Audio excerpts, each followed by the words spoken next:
Don't be fooled. These gruesome burn wounds are actually fake.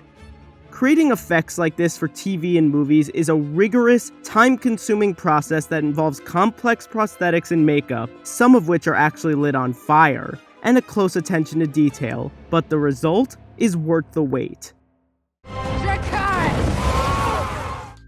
When a director needs a character who's been lit on fire, or maybe the victim of a chemical spill or explosion, they'll go to someone like Ben Bornstein, a special makeup effects artist who runs Taking Shape Studio. Bornstein has done all sorts of special makeup effects work on movies like The Departed and The Fighter, and he's done several types of burn wounds for shows like Blindspot and Gotham. Bornstein brought in stunt performer Kachina Decker to undergo this transformation. Any good Hollywood makeup artist knows that the actor's comfort is crucial. How can we make it nice for them and not as crazy and disruptive to their performance? Our job is to enhance their performance. And that can be done without sacrificing realism. The first step for Bornstein is figuring out what kind of burn it is and what the damage should look like. In a hypothetical scenario for this demonstration, the character has escaped a burning building, but not unscathed. This is a fresh burn wound, and the character hasn't had a chance to seek medical attention. There's all these things that go in the story that we have to think about from step A to Z. So say like you got burned by an iron on your face, like a curling iron. You gotta think, how hot was it? How long was it on? How long did it sit in your face? We gotta think about the reality of it. Would the skin bubble? Would it come off with the iron? Would it be a piece? I want this to look like she just got out of an explosion. There are some cheap, easy ways for Bornstein to go about this, methods he would call out of the kit.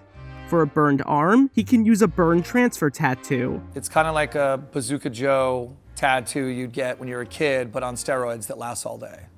These are great for makeup artists. They stay on all day and need minimal touch-ups. One of the toughest parts of a makeup artist's job is making sure the cast looks exactly the same on every single day. This method is great for continuity. While efficient, these tattoos are two-dimensional, so they work better for background characters. Another easy and effective method, using Glotzen bald cap plastic, aka baldies, and actually lighting it on fire. There are plenty of ways to make simple materials look gruesome. So now I'm just cutting a sheet of bald cap vinyl, and it's gonna make a little weird gross membrane on top of the burn that Adam's painting. So we'll just glue this on and we'll blend out the edge and have KY jelly inside the middle of it so we can see some depth and translucency to give it more of an effect. Bornstein can and will go much bigger for a scenario like this. After all, this is supposed to be a hero character, another term for the main character. So Bornstein and his team made some large prosthetic pieces. Before starting on them, he needed to do some research so he could nail down a few key things: texture and color. That research can take strange forms, like looking at pictures of burnt meat. The textures are cool, but it's not, it's not there. Look at this, dude. This is what I was talking about. It's gorgeous. Look at that detail. Look at those colors. If you can see, all the black are really the only raised areas here. So we're looking at what could be a piece, or even just like maybe the baldy stuff that we put on top of just paint. All this little fatty area and like all the yellow, golden yellow, I love all that. And to really notice that the edges aren't black, it's the deepest parts of it are black. Like if you look at this, it's just black little spots. And then there's a ring of red, and then there's black way above it. We could almost even probably use some of her tones in there. But I love this picture for reference. I think it's beautiful. You can see that influence in the prosthetic pieces. Look at all the cracks and char, and the dominance of red and black. Like with any prostheses, it started with a head cast. Bornstein used that cast to create a sculpture of Deckard's head. From there, they got a plaster version of her head and a rubber mold negative. That negative was used to build the silicone pieces. His team sculpted a way to get the perfect texture. While working, they had to keep in mind that this was supposed to be a fresh burn, as opposed to an aged scar. Like it just happened and she's still smoldering, but she's put out. Prostheses like this are needed, especially if there's going to be a lot of close-up shots of a burned character. You can't fake that. You need the textures there. Everything had to fit and be blended in perfectly and follow the right color palette, so it looked like a truly fresh char. The team also had to build around her wardrobe.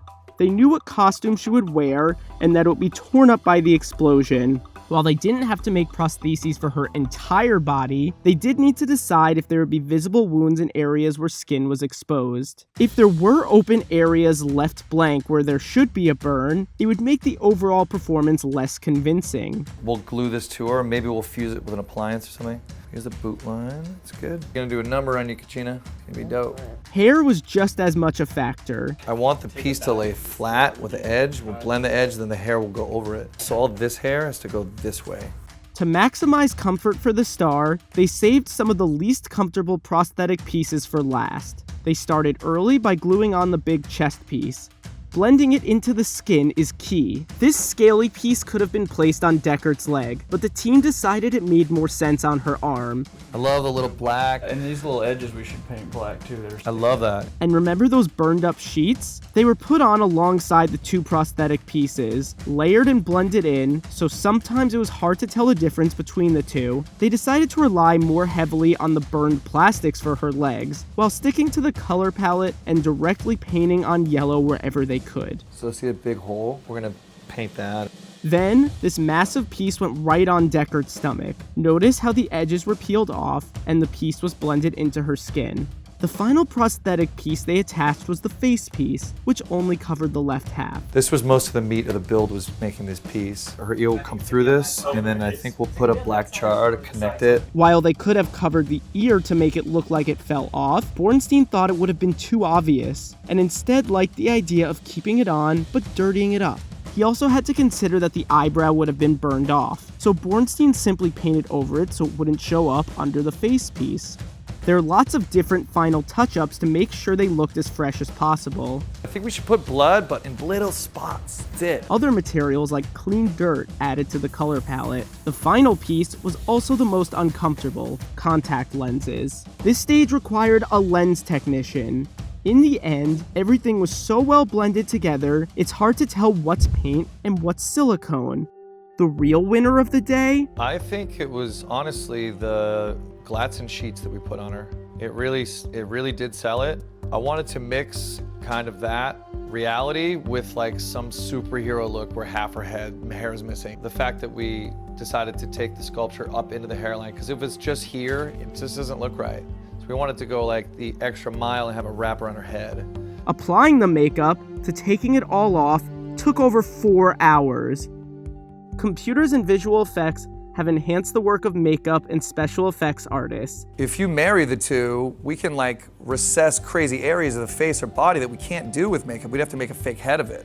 So, why didn't Bornstein and his team just create the burns using CGI? Especially when, as is the case of Two-Face in The Dark Knight, the minimal practical makeup might just be covered in a CGI layer. Because practical effects won't just give you a better movie, but also a better performance. We can bring something to the table that looks organic, that looks real, and enhance the actor's performance. If they have nothing on them, maybe they won't emote as much. Maybe they're laying in a hospital bed and they're looking at their hand. Maybe that will help them cry more on camera. We're giving them tools to work with, but most importantly, we're giving the camera tools to work with so they don't have to do it in post-production.